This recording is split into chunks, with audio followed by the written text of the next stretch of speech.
A wave of nausea washed over Mark.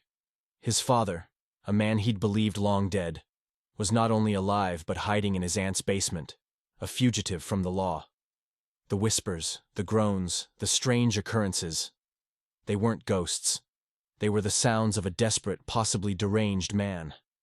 He looked at Emily, her face mirroring his own shock and horror, and then back at Aunt Mildred, his aunt, who now seemed like a stranger, a dangerous conspirator in this terrifying charade. "He needs our help," Aunt Mildred continued, her voice laced with a disturbingly sweet undertone. "He's been through so much. And after all," she added, her eyes gleaming, "family takes care of family, doesn't it?"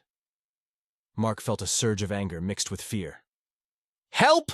he spat, the word dripping with disbelief. "You helped him escape! You've been harboring a fugitive! This is insane!" Aunt Mildred's smile vanished, replaced by a chilling coldness.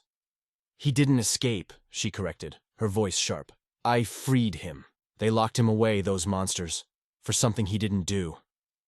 Her grip tightened on the basement key. "And now, we're going to make them pay."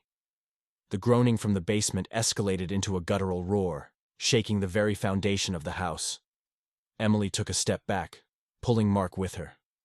The air grew thick with a metallic scent, and the temperature dropped again, the cold seeping into their bones. "He's getting impatient," Aunt Mildred murmured, her eyes fixed on the basement door. "He wants to see you, Mark. He wants to meet his family." She took a step towards the door, the key held aloft.